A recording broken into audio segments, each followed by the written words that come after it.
black woman walks into one of the city's most prestigious banks on an ordinary weekday afternoon, carrying nothing but a slim portfolio and an air of calm authority that turns heads the moment she steps through the glass doors. She's polished, composed, and unbothered by the stares, at least at first. What starts as a routine transaction spirals into something far uglier as suspicion thickens in the air. The staff's forced smiles turn sharp, and the quiet hum of business gives way to humiliating spectacle. She's about to request the kind of transfer that makes the entire institution hold its breath, a sum so vast it could make or break fortunes overnight. But they won't let her get that far, not without tearing her apart first.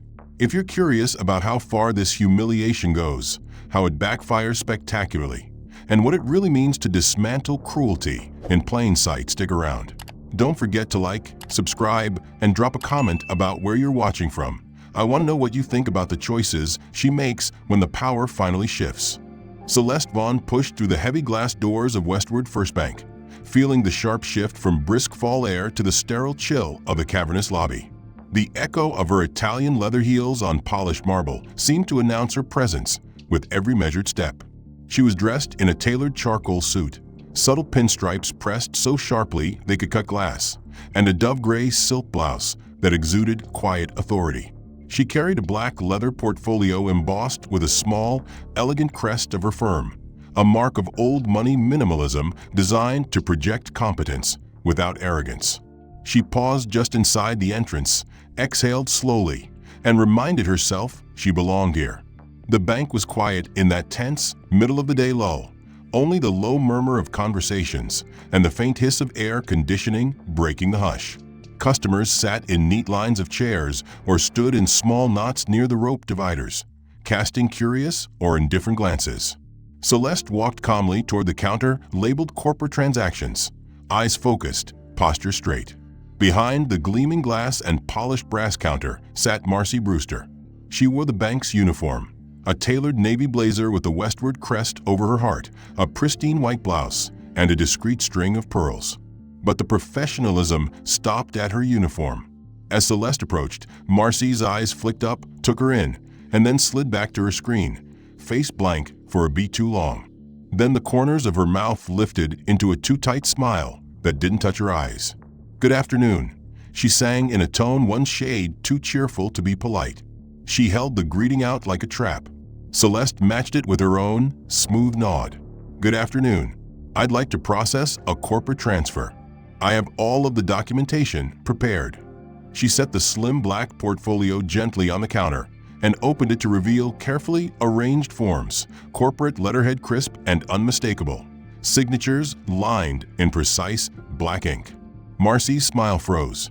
She stared at the documents as if they might bite. Then she slowly reached out with two fingers, pinching the first page like it was something sticky. "Corporate transfer," she repeated flatly. She glanced up at Celeste, eyebrow arched in a condescending question she didn't bother to voice. Celeste didn't blink. "That's correct. The instructions are on the first page. It's urgent. Please process it immediately." Marcy let out a tiny scoff. "Urgent. Right." She flipped the page slowly, sighing theatrically, making sure the motion was visible to the growing line behind Celeste. "Well, that's a lot of zeros," she said, voice carefully pitched to carry. She let the silence drag before adding, "Are you sure you're in the right line for this?" Celeste felt the heat rising in her cheeks, but forced it down, pressing her fingers lightly against the cool marble counter. "Yes, I'm sure. That's why I'm here." Marcy exhaled dramatically, leaning back in her chair. "Okay, ID," she demanded, reaching out her hand without looking Celeste in the eye. Celeste passed over both her state ID and her corporate badge without hesitation. Marcy snatched them up and immediately held them to the light, twisting them side to side with cartoonish scrutiny. Then she slapped one into the scanner. Beep. Then again. Beep. Then a third time. Beep. She frowned deeply. That's weird," she muttered, pressing keys with slow, deliberate emphasis. Celeste watched her, jaw tight, voice low. "It's a valid ID." Marcy's head snapped up, eyes narrowing in feigned innocence.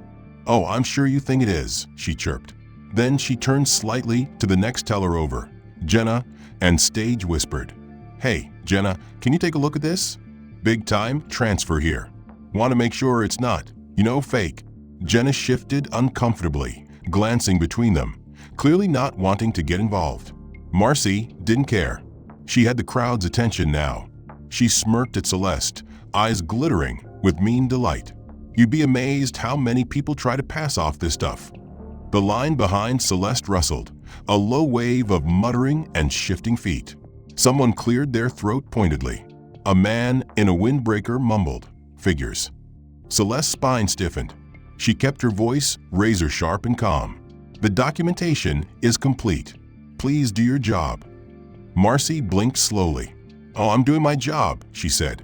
She picked up Celeste's driver's license again and scanned it a fourth time, deliberately pressing the wrong button, so the machine shrieked with an error tone. She let out an exaggerated sigh. "Wow, your ID really doesn't want to cooperate. Weird."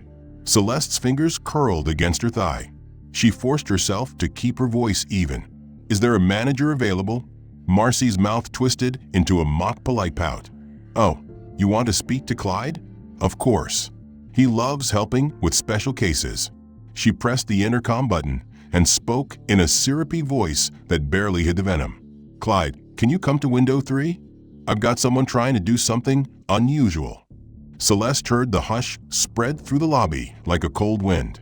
Conversations died. Phones tilted subtly to record. She felt the eyes crawl over her hair, her skin, her clothes. She inhaled slowly, held it, and exhaled carefully. She would not flinch. Clyde Harlan ambled out of the back like a sheriff answering a saloon fight.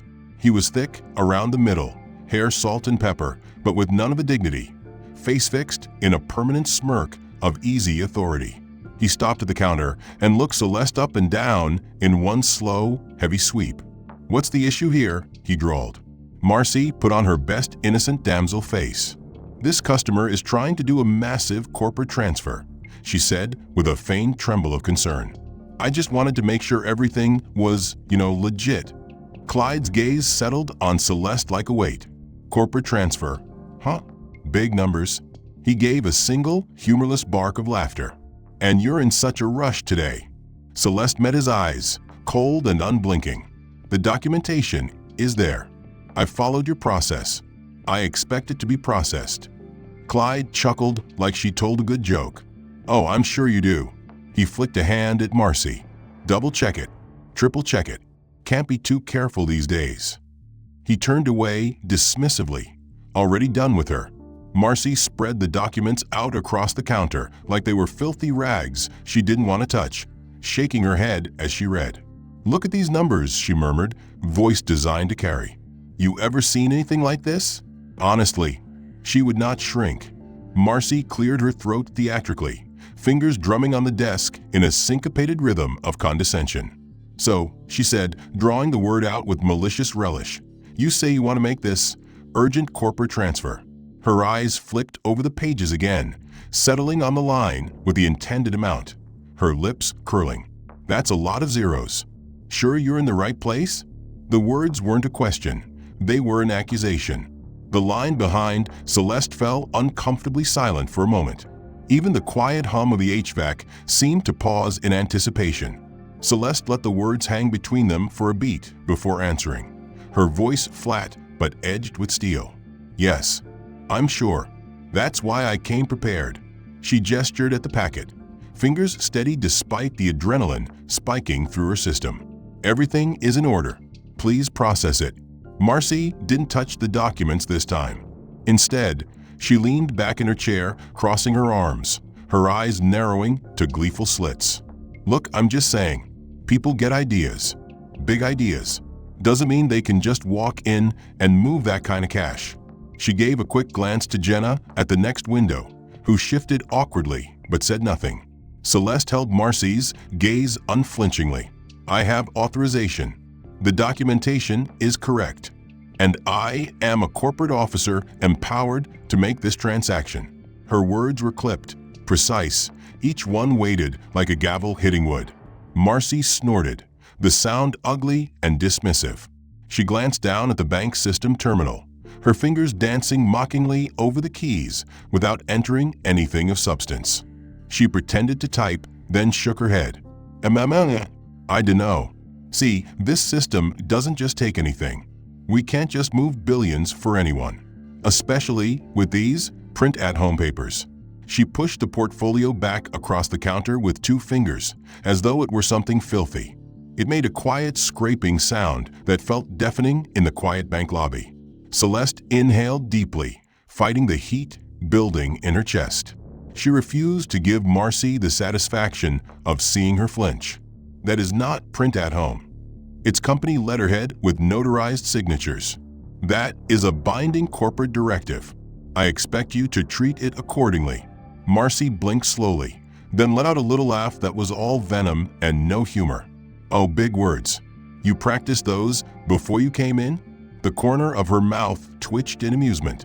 She turned to address the line behind Celeste without waiting for an answer. Sorry, folks, she called loudly, hands raised in mock apology. We're just making sure everything's legit here.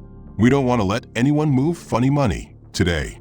A ripple of laughter moved through the line.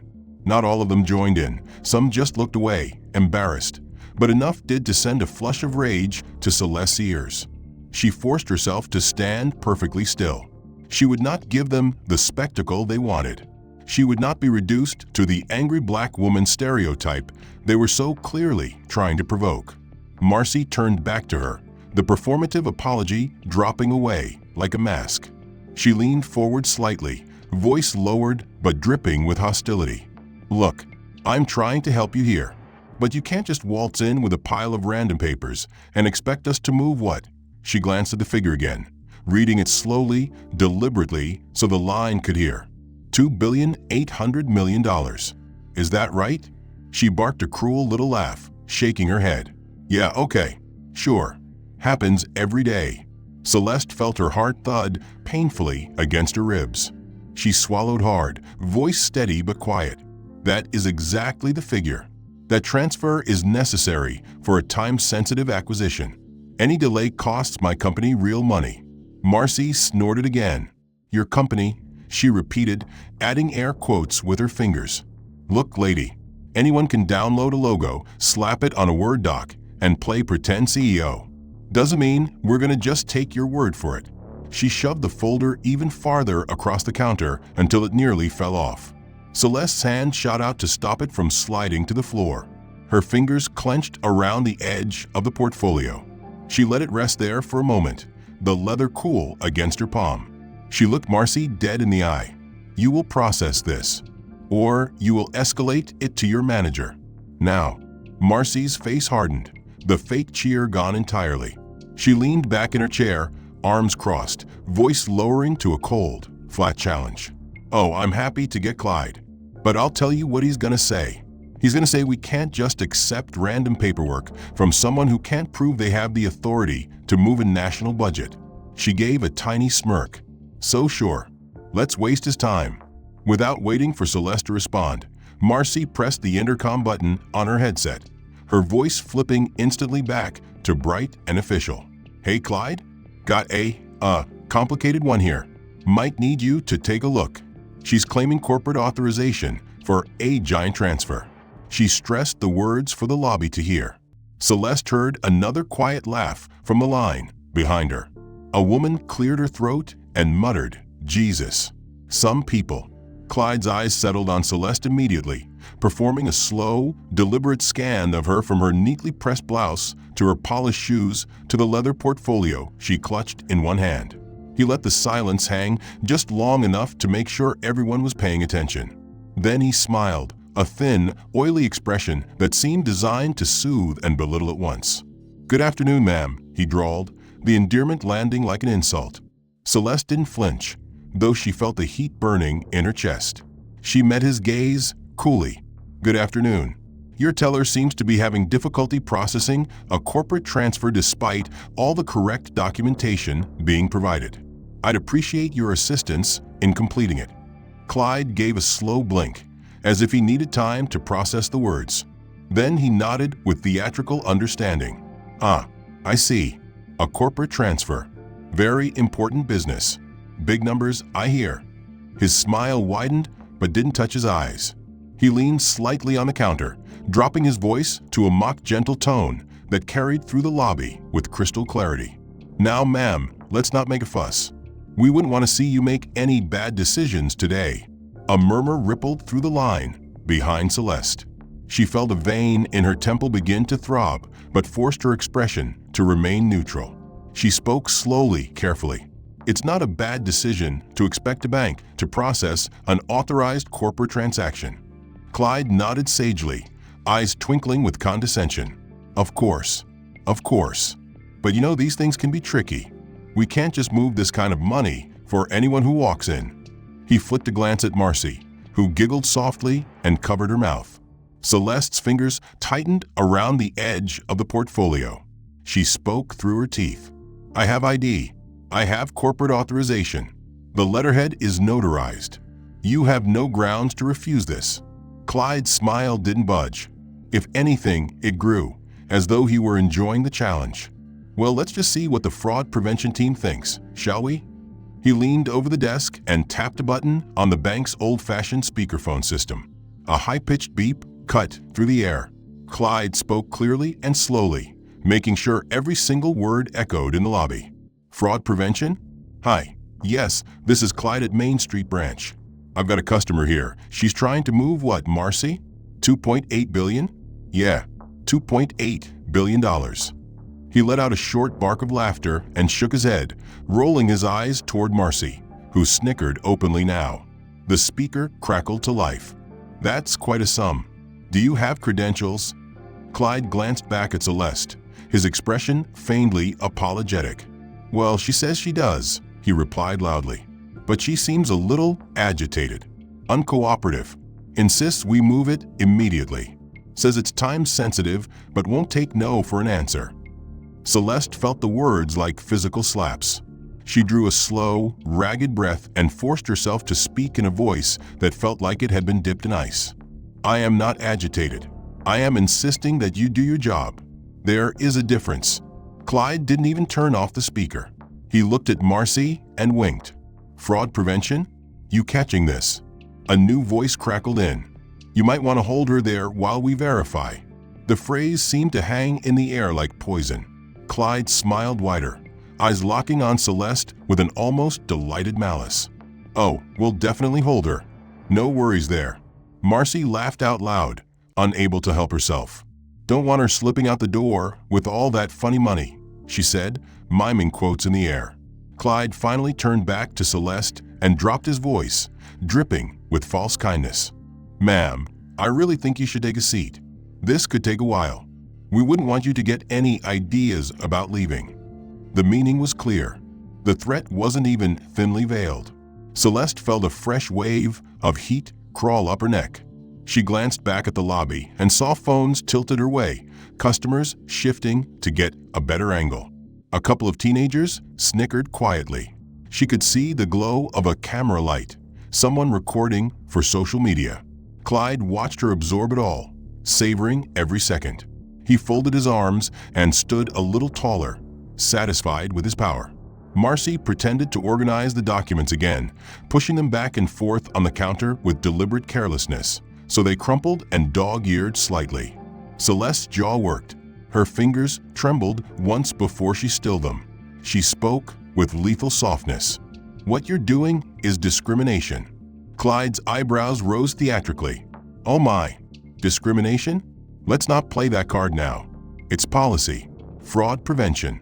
Surely you don't want us to just move money for anyone who asks. That would be irresponsible." His voice dripped with patronizing calm, every syllable honed to humiliate. Celeste felt every eye in the room on her. She swallowed hard, forcing the acid in her throat back down. She didn't move, didn't blink. "Call your regional manager," she said. Clyde chuckled. "Oh, I don't think that's necessary yet. We'll wait on Fraud's word." He gave the speaker another smug glance. "You guys still there?" The voice crackled again, bored and officious. "Yeah, keep her there. We'll escalate it." Clyde snapped off the speaker and smiled like he'd won something. "There. See? Now how about you take a seat while we figure this out?"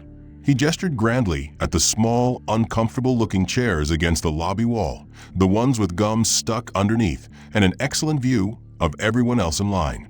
Celeste didn't move. Her chest rose and fell as she tried to steady her breathing. Marcy made an exaggerated show of looking over her shoulder. "Oh look, line's really backing up. Maybe you could be considerate and step aside." Celeste glanced at the growing line. A man in a denim jacket glared at her openly. "Some of us got places to be, lady," he spat.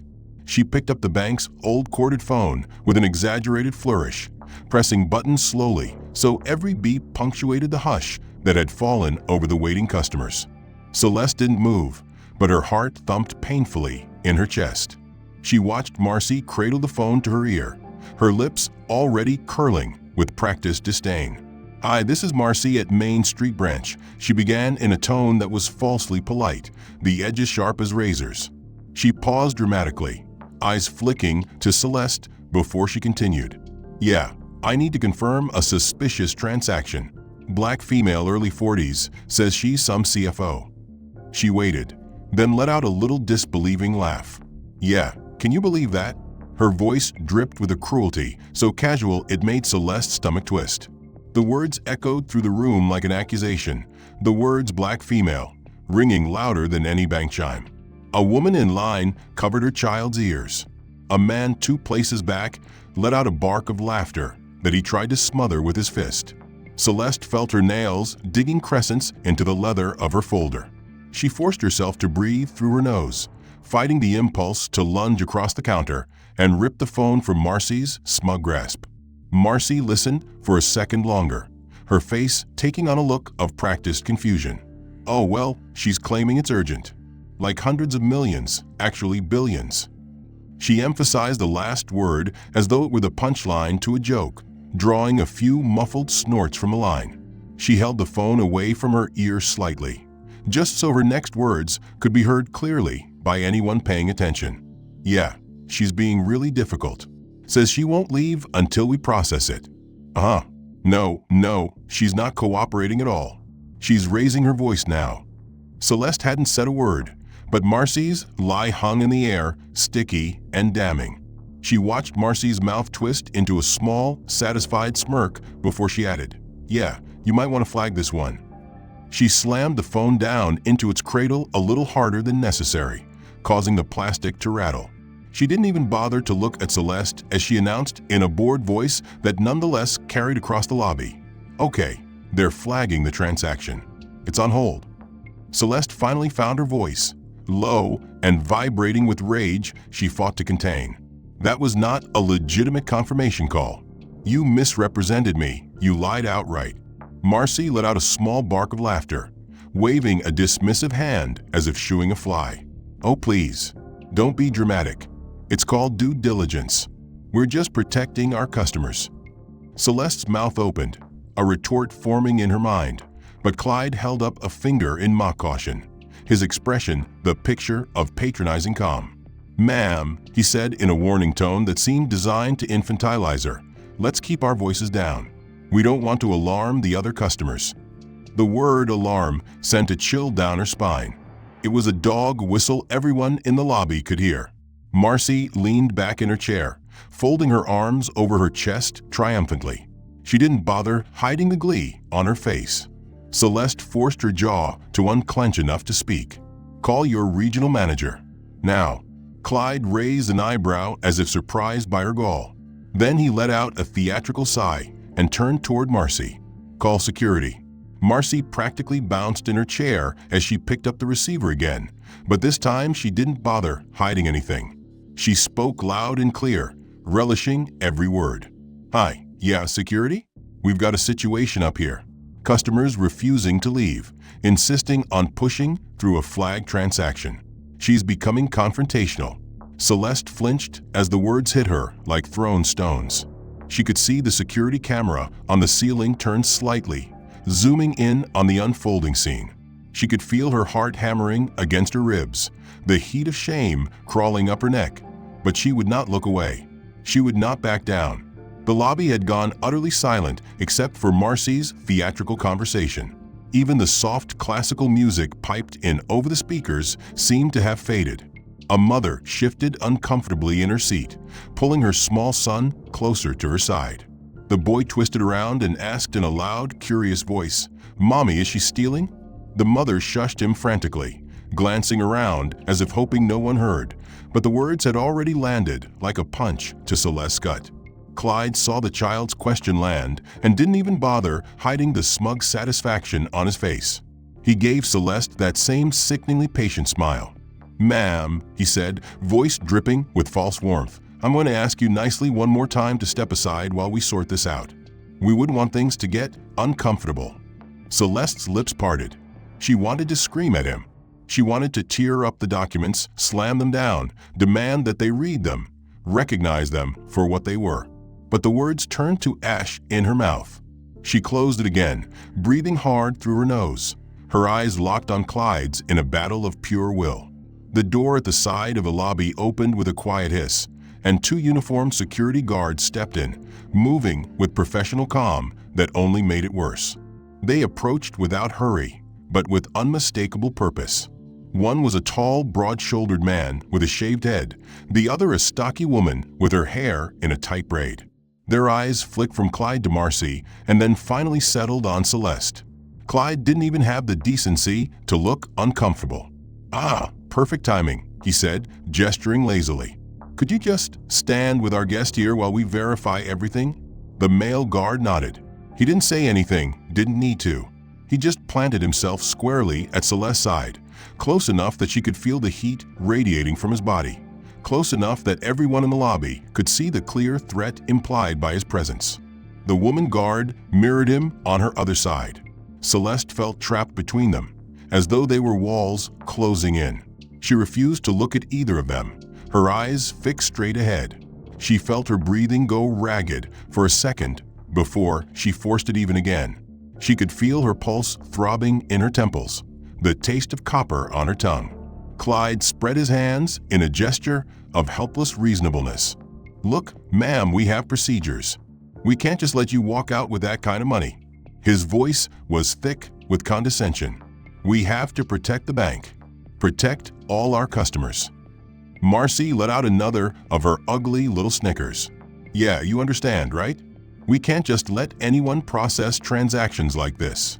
The implication hung in the air, rancid and undeniable. Celeste felt the humiliation burn through her like acid. She could see people in line pretending not to watch but obviously listening, waiting to see if she would explode, give them the meltdown they were waiting to post online. Clyde seemed to sense it, basking in the attention as he adjusted the cuffs of his shirt and stepped a bit closer, tilting his head in a parody of gentle reason. "Ma'am," he began, voice dripping with condescension, "you're not making this any easier on yourself. If you would just take a seat and calm down, we can figure this out." Celeste felt the heat rising in her chest, but her voice came out low and even. "There's nothing to figure out. You have everything you need. The paperwork is in order. The identification is verified. The authorization is signed."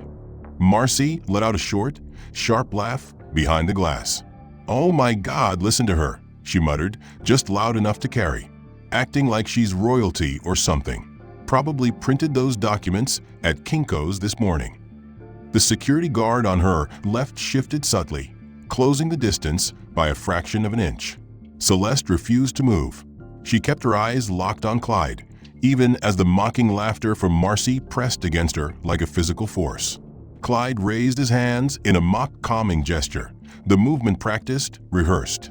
"I really don't want this to escalate," he said, with all the false concern of a man about to set a house on fire while warning the owner about safety regulations. Celeste didn't reply. Her silence was loud.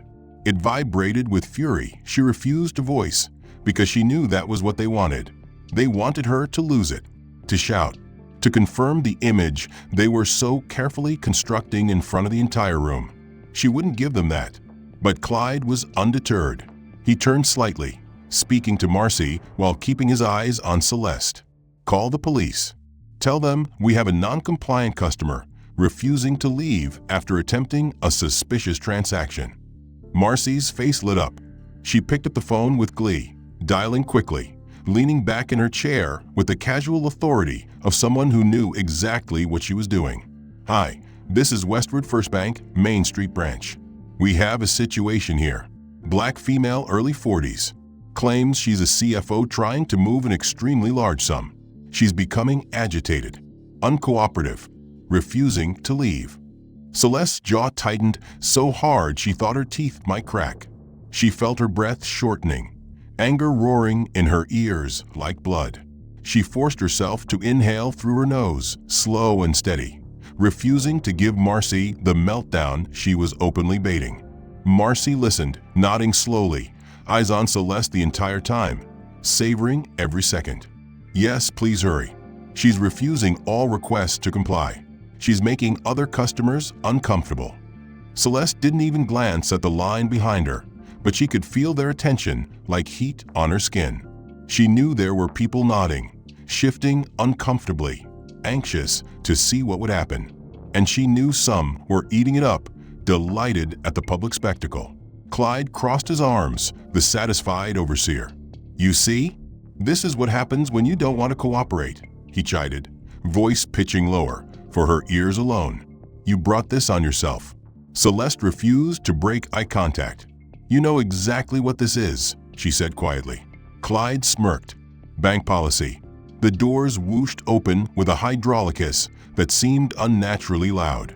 2 uniformed police officers stepped inside. The room stilled even further, the only sound the clicking of someone's phone camera as it started recording. Clyde's face lit up in a welcoming smile that looked genuine if you didn't know better. "Officers," he called, raising a hand in greeting like he'd been waiting to greet old friends. The officers approached, calm but alert, eyes scanning the lobby, the security guards, and finally settling on Celeste. Clyde didn't waste a moment. He pointed directly at her with open relish. "We've got a suspected fraud here," he announced in a voice that carried to every corner of the bank. "She's refusing to leave. Attempted to process a suspicious transaction. She's non-compliant." The officers gave Celeste a once-over that she was all too used to. Their eyes were assessing, cold, dismissive. One of them nodded to Clyde. "We'll handle it." Celeste felt the last tiny muscle in her jaw twitch. She forced herself to speak with a calm she didn't feel. "This is all documented. I have authorization. They're refusing to process it." The older officer sighed, pinching the bridge of his nose. He didn't bother looking at the paperwork. "Ma'am, we're going to need you to come with us." Celeste didn't move. "No, I have a legal right to conduct business here." Marcy let out another delighted snort from behind the glass. Listen to her. My God. Clyde's smirk widened. The officer stepped forward, a hand landing gently but firmly on her elbow. "Ma'am, don't make this harder than it needs to be." Celeste felt the red haze descending. Her chest was tight, the edges of her vision narrowing. She heard herself saying, low and tight, "This is unlawful. You have no grounds." But the second officer was already moving behind her, fingers closing around her other arm. "You need to calm down," he said, in the same bored, robotic voice she'd heard used on 100 other videos. "We don't want this to escalate." And with that, they turned her, none too gently, pressing her forward onto the counter. She felt the cold edge of the marble dig into her hip. She heard the click of metal as the first cuff closed around her wrist. Then the second. Someone behind her let out an excited gasp. Someone else laughed. Clyde stood to the side, arms crossed, the satisfied boss watching the work get done. Marcy picked up her phone and started recording openly now, grinning wide. "For our records," she announced sweetly, making sure Celeste heard. Celeste fought to keep her breathing even. Her heart was a jackhammer in her chest. Her mouth was dry as dust. She squeezed her eyes shut for a second, collecting every ounce of her strength, refusing to give them the soundbite of her screaming. She opened them again and stared at the glass reflection of her own face. Her hair was perfect, her makeup immaculate. The rage in her eyes could have burned the building down. But she stayed silent. The officers turned her roughly toward the door. "Let's go," one said, steering her between the two security guards who stepped back just enough to let them pass, but close enough to make it clear they were there for backup if she tried anything. The lobby parted for them. Her heels clicked sharply on the concrete, the sound muffled by the rustle of pedestrians parting to make room. She heard gasps, saw heads turning, eyes widening in delighted horror or smug validation. A teenage girl standing with friends near the ATM pointed her phone directly at Celeste, the screen catching her cuffed hands, the fury in her eyes, the perfect hair now slightly mussed from the manhandling. "Oh my God," the girl said gleefully, "this is going on TikTok." The officers didn't pause, didn't bother shielding her from the cameras or whispers. They seemed immune to the humiliation dripping from every angle. One officer kept a tight grip on her arm while the other radioed in, mumbling codes and coordinates in a bored monotone. Celeste's breath came in sharp, controlled bursts, each exhale creating a plume of white in the cold. She was shivering now, partly from a wind, partly from adrenaline. As they reached the bottom step, the portfolio she had clutched so tightly finally slipped from her numb fingers, scattering the carefully prepared documents across the wet pavement. They fanned out in a loose arc, pages smearing with grime and water, the elegant letterhead soaking and wrinkling instantly. Celeste twisted reflexively toward them, the movement cut short by the cuffs. "Wait," she snapped, voice cracking for the first time that day. "My documents." The officer on her right didn't even glance at the mess. "Leave it," he said flatly. Celeste's jaw tightened, but she tried again, voice desperate and raw. "Let me pick them up." There, the officer gave her arm a sharp tug, cutting her off mid-sentence. "I said leave it." She twisted her wrists against the cuffs, feeling the metal bite into her skin. "I want to call my lawyer," she demanded, forcing the words through a throat that felt like it was closing up. The officer on her left snorted without humor. "Yeah, sure. Later." She felt the words like a slap. They were so casual about it, so dismissive. She tried to fix her gaze on the horizon, on the traffic light changing from red to green, on anything except the faces watching her with a mix of fear and schadenfreude. She heard one woman mutter, disgraceful, under her breath, loud enough to be heard, not caring if Celeste heard. Another man stood with his arms folded, head shaking slowly. "These people," he said to no one in particular, his tone dripping with contempt. Celeste felt heat burn behind her eyes. No, she would not cry. Not here. Not in front of them. The officers kept moving, guiding her toward the waiting cruiser idling at the curb. The lights weren't on. No need for sirens for this one. This was routine. She was routine. Another box to check on their shift. As they reached the car, one of them popped the back door open and pushed her down into the hard plastic seat. She landed awkwardly, twisting her shoulder painfully, the cuffs digging in even deeper. She bit the inside of her cheek, so hard she tasted blood, willing herself to silence. One officer leaned in just enough to buckle the seat belt across her with a quick, impersonal tug, avoiding her gaze entirely. Then the door slammed shut with a hollow thump that seemed to echo in her skull. Through the tinted window, she watched the officers walk around to the front of the car, exchanging a few words, their posture relaxed. She couldn't hear them, but she could see Clyde standing on the bank steps just inside the glass doors, arms crossed, watching her with satisfied detachment. Inside the bank, Marcy pressed up against the glass, phone in hand, filming again. Celeste could see her grin. She could read her lips as she mouthed, "Gotcha." The cruiser vibrated slightly as the engine revved.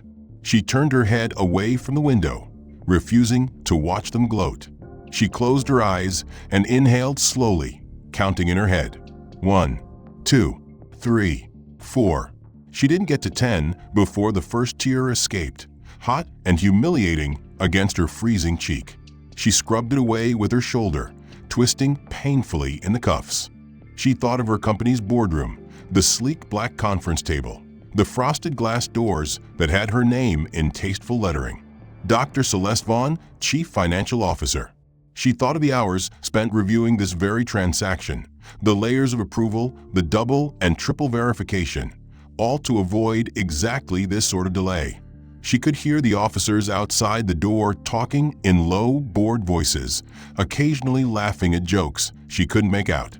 She wondered how many times they'd laughed at her today, how many times they'd traded stories about the crazy lady who tried to scam a bank for billions.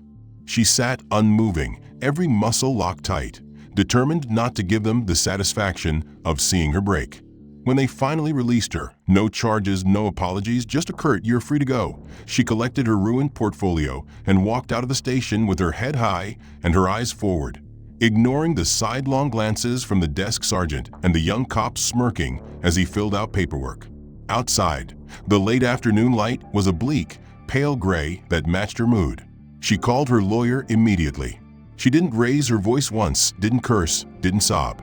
She simply told him what had happened in the precise, clinical language of someone who had learned that emotion was ammunition for her enemies.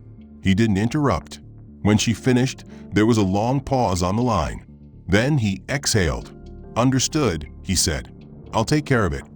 Celeste nodded once and ended the call.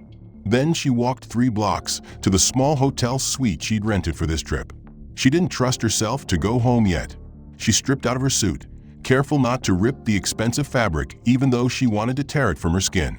She showered in water so hot it scalded her, scrubbing the day off inch by inch until the tears finally came, silent and shaking, steaming down her face to vanish down the drain. When she was finished, she dried off, changed into fresh clothes, and sat on the edge of the bed, staring at the wall while she waited. She didn't know how long she sat there, but eventually her phone buzzed. She picked it up, checked the message, and nodded once to herself before standing. She put her shoes on carefully, checked her hair in the mirror, and walked out. When she arrived back at the bank, it was early evening. The sky was darkening, and the streetlights were just flickering on. Inside the lobby, the atmosphere was quieter but still humming with business. Marcy sat at her station, chatting with Jenna and checking her phone between customers, the smile on her face wide and unrepentant. Clyde was in his office, leaning back in his chair with his feet propped on the desk, reading through a folder with a bored expression. He looked up when he saw her through the glass wall and smirked. He started to rise, as if preparing to greet her with the same fake courtesy that had hidden his venom hours before. But then he froze, because Celeste didn't come in alone. She entered flanked by 2 men in dark, expensive suits. One was taller, with graying hair and wire-rimmed glasses, exuding quiet menace with every measured step. The other was shorter, stocky, his eyes cold as polished marble. He wore a lawyer's expression, one that said he would turn this building to rubble with paperwork alone if given the chance. As they crossed the threshold, the hush in the lobby deepened. Customers turned to watch, sensing the sudden shift in the air. Even Jenna stopped pretending to check her email and stared openly. Marcy's face fell. Her phone slipped slightly in her hand, her fingers tightening reflexively around it. Celeste didn't even look at her as she strode up to the counter, stopping just short of the glass. The taller man stepped forward, adjusting his glasses. His voice was cool, perfectly modulated for maximum humiliation. "Good evening," he said, tone clipped. "I'm Avery Madsen, Regional Vice President." He didn't bother offering his hand. He didn't smile. He didn't need to. Marcy swallowed hard, glancing back at Clyde, who was slowly rising from his chair, his smirk fading into something like confusion.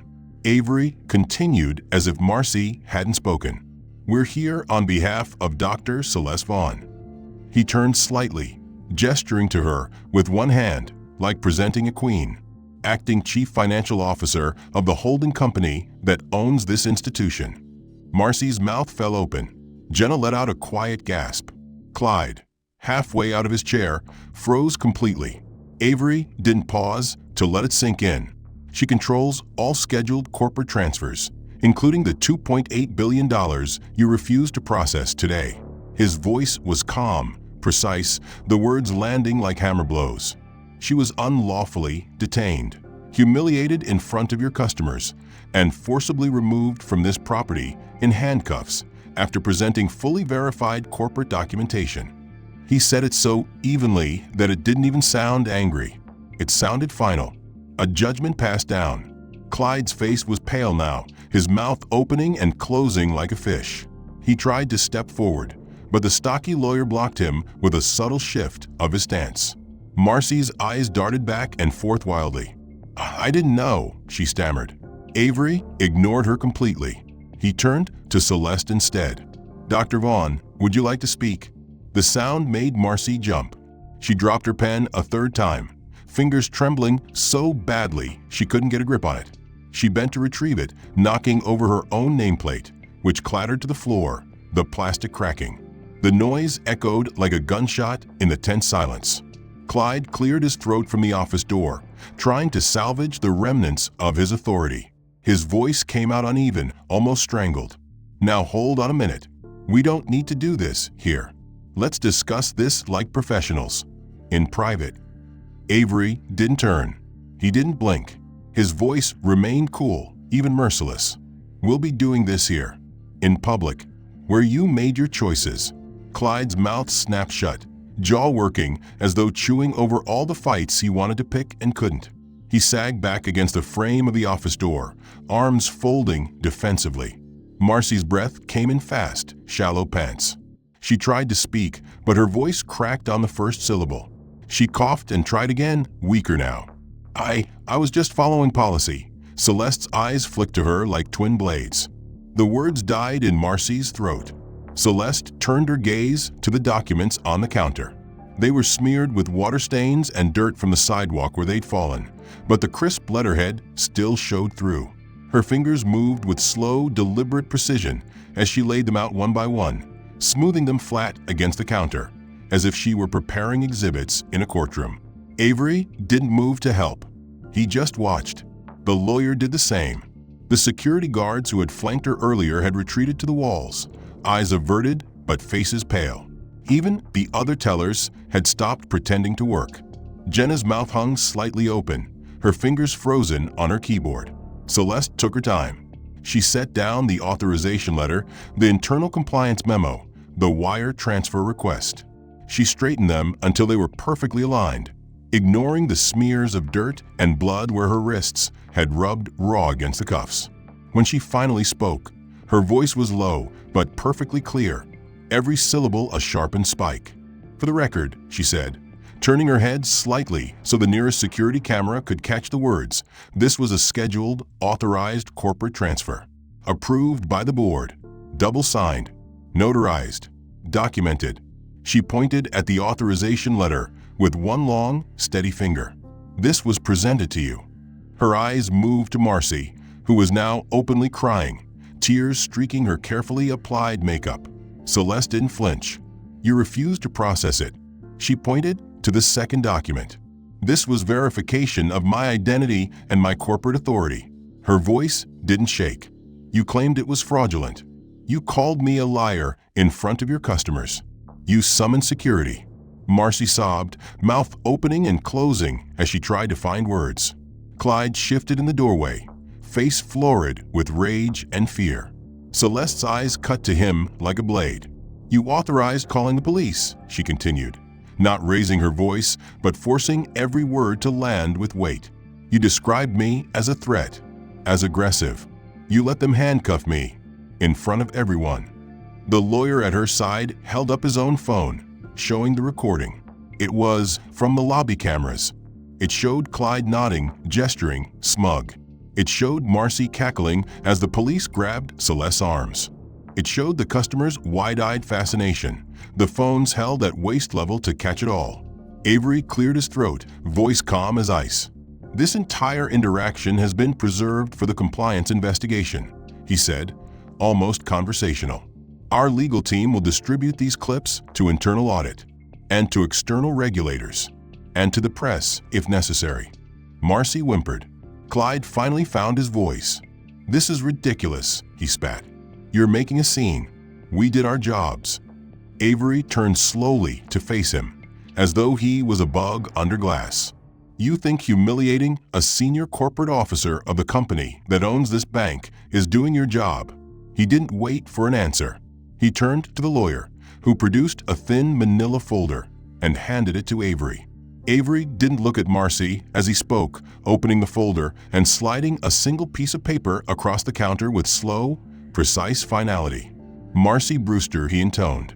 "You are hereby terminated for gross misconduct, racial discrimination, violation of privacy, and failure to adhere to established compliance procedures." Marcy let out a keening noise, backing away until her chair scraped hard enough to squeal on the floor. She grabbed for the edge of the desk, missed, and half collapsed onto her knees, sobbing so hard she couldn't speak. Avery didn't flinch. He turned his head to Clyde.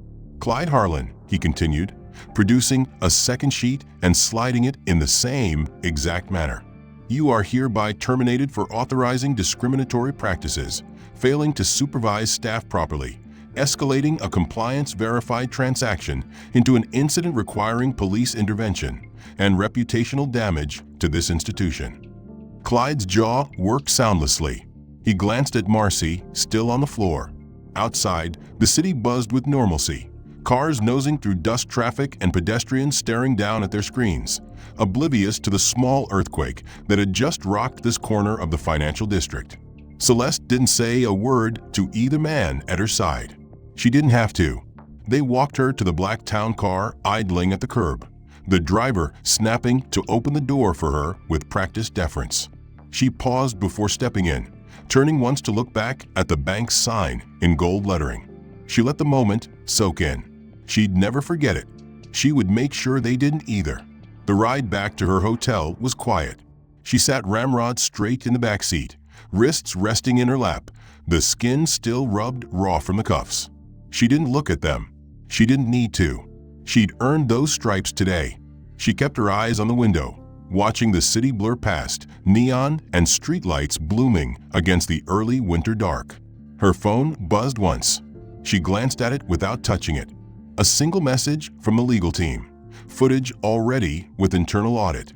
First press leak within the hour. She shut her eyes and exhaled. Phase 1 complete. The next morning, the first front page headline hit like a hammer. Bank executive handcuffed, humiliated. Video shows racist profiling at major branch. The footage of her arrest was everywhere within hours, played on loop on news sites, chopped into viral clips on social media, with millions of outraged comments. You could see Clyde smirk as he called her non-compliant. You could hear Marcy's snide, delighted voice describing her on the phone. And you could see Celeste, stone-faced, silent, refusing to lower her head even as the cuffs closed around her wrists. The bank's corporate headquarters went into meltdown. Calls flooded their PR office. Angry shareholders demanded emergency meetings. The stock price tumbled 5% by noon. By the end of the week, it would lose nearly 20%. On the trading floor, brokers swore and slammed phones as investors bailed in droves. TV anchors debated systemic bias in banking in carefully modulated tones, while guest experts roasted the bank for failing its own anti-discrimination policies. Regulators were not far behind. Celeste didn't even need to call them. They called her. The Office of the Comptroller of the Currency, the Consumer Financial Protection Bureau, the Department of Justice's Civil Rights Division, all requesting interviews, documentation, anything she had. She sent everything. She didn't even redact the internal memos. Every lie, every slur, every falsified justification for calling security on suspicious customers. She sent them the clips of Clyde's tone-deaf jokes at staff meetings, of Marcy's snide comments that she knew what those people tried to pull. Within days, a small army of compliance officers in dark suits arrived at the bank's regional HQ. They walked through the glass doors in a phalanx, clipboards and tablets in hand, eyes hard behind wire-rimmed glasses. They shut down entire floors, froze accounts, hauled out boxes of physical records and mirror hard drives. Staff were forced into mandatory interviews under oath. HR scurried in terror. Senior VPs quietly packed family photos off their desks in case the next meeting was their last. Marcy's termination paperwork leaked next. The language was devastatingly specific. Gross misconduct, documented racial harassment, willful falsification of customer records. The bank tried to issue a statement about isolated incidents, but no one bought it. Customers threatened mass closures. Protests sprouted outside marquee branches in major cities, people waving hand-painted signs that read, "We see you," and "Bank while black? Think again." Marcy herself vanished for a while. But the internet doesn't forget. Screenshots of her Facebook comments emerged, posts filled with nasty, racist dog whistles. "Keep your money under your mattress if you don't want us asking questions," one said. Another joked about how she could always smell a scammer a mile away, alongside a meme featuring a black woman with exaggerated features. The internet took it from there. They found her old high school yearbook photo. They found her Venmo, her apartment. She was doxxed overnight. By the weekend, she was living out of her beat-up Honda. A viral video capturing her crying in the driver's seat while a local news crew recorded from across the lot. "I'm not a racist," she sobbed, mascara streaking her cheeks. "I was just doing my job." But no one bought it. Meanwhile, Clyde was in even deeper trouble. A forensic audit turned up a dozen falsified fraud reports he'd filed over the years, almost all targeting Black and Latino customers. He'd bragged in internal emails about how good he was at sniffing out cons and making sure those people didn't get through. One line in particular went viral: "I know how to spot them before they even open their mouths." Celeste Vaughn sat at the head of a conference table in the gleaming downtown training center, her fingers resting lightly on a small stack of printed agendas, the paper crisp and perfectly aligned. It had been 6 months since the scandal had rocked the bank to its foundations, 6 months since federal regulators had walked out with hard drives, since Clyde had been led away in handcuffs, and Marcy's sobbing face had become a meme for corporate racism. Outside the floor-to-ceiling windows, the city buzzed in the pale spring light, traffic moving in orderly rivers below, the skyline thrusting upward in ambitious glass and steel. But inside, there was only hushed anticipation, the quiet shuffling of papers, the soft clack of coffee mugs being set down. Around the oval table sat 15 people, each in business casual dress, their expressions sober and restless. Some of them were bank employees who'd survived the purge but been forced to confront what they had ignored. Others were new hires brought in under Celeste's strict anti-bias program. And at the far end, separated slightly from the group by the stiff posture of their chairs and the tension in their eyes, sat Clyde and Marcy. Clyde looked older than he had in the viral footage, hair more salt than pepper now, dark circles under his eyes. He wore an ill-fitting blazer he might once have thought projected authority, but now seemed like a borrowed costume. His hands were clasped together, so tightly his knuckles were white. Marcy was thinner, her clothes loose on her frame, her hair scraped back in a severe bun that couldn't hide the tremor in her chin. She hadn't put on makeup today. She hadn't bothered to try. Celeste studied them both without pity, but also without the satisfaction people had expected of her. She had no interest in watching them squirm for her amusement. She was here for something else. She cleared her throat softly, and the room fell fully silent. She didn't stand to speak. She didn't need to. Her voice was low, even, and cut through the silence with the weight of absolute authority. "Welcome," she began, glancing around the table at each face. "You all know why you're here. You know what happened. You know what went wrong." She let that hang for a moment, watching Clyde shift uncomfortably, Marcy's eyes darting to the tabletop. "This is not about punishment," Celeste continued. "That part is over. The terminations, the arrests, the public humiliation, the viral videos, the memes, that's all over. That was consequence, not correction. Consequence is easy. Correction is harder." She turned a page on her agenda with one neat flick of her fingers. "You're here for correction." A muted cough came from halfway down the table. No one spoke. Outside the windows, a siren wailed and faded into the distance. Celeste's voice never wavered. "This training program is mandatory, not just for you, but for every manager and teller at every branch, every VP, every board member, everyone who wants to work for this institution or any institution we own. It's funded by the compliance settlement and my own foundation. So don't imagine this is a PR exercise. This is policy now. permanent policier. She looked at Marcy, who was blinking back tears. You will learn today about what bias looks like, how it operates, how it doesn't have to be conscious to do harm. You will see how policy is weaponized against certain people and not others. You will watch yourselves in the footage from that day, and you will listen to yourselves on those recordings. Unedited, raw.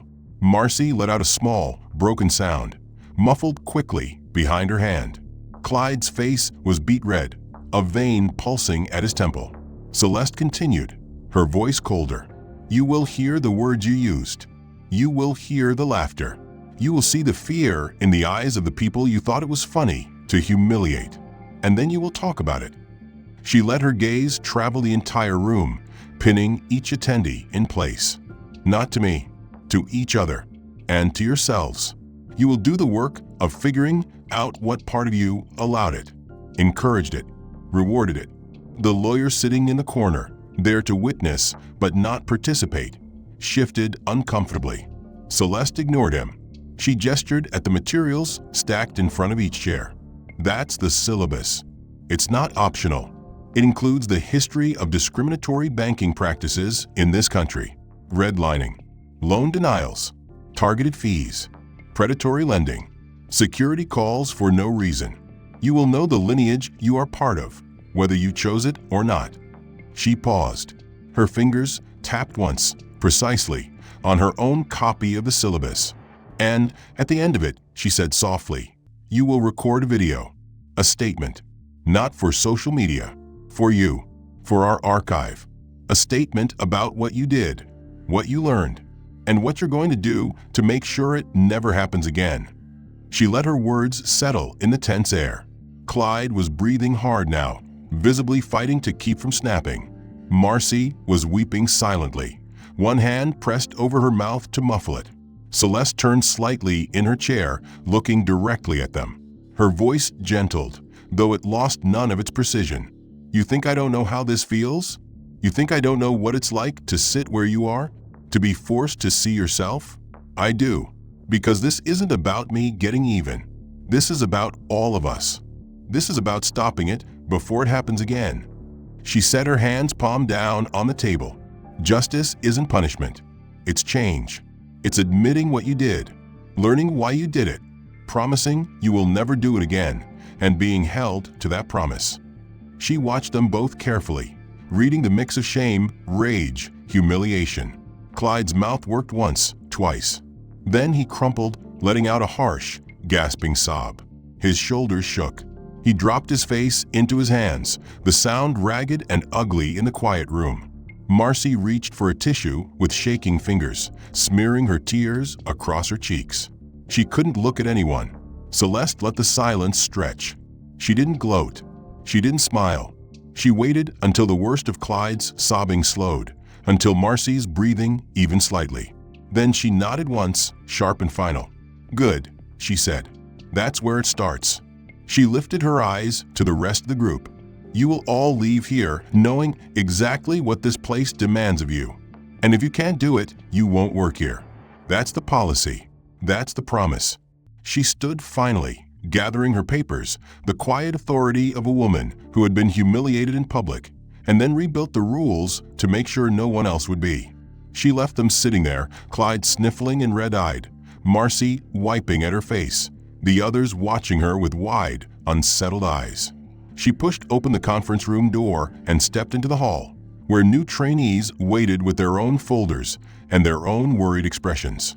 She gave them a single, small nod, nothing more. Then she kept walking. The end. Thank you for reading all the way to the end of this story. If you enjoyed it, or if it made you think, consider liking and subscribing so you don't miss future stories that dig deep into issues that matter. What did you think of this plot? Did the ending feel satisfying to you? Or would you have wanted something different? Do you think Clyde and Marcy deserve their chance at redemption, or should Celeste have gone even further? Also, where are you watching or reading from today? I'd love for you to drop a comment and share your thoughts. Let's talk about justice, change, and what accountability really means in our world. Your voice matters here.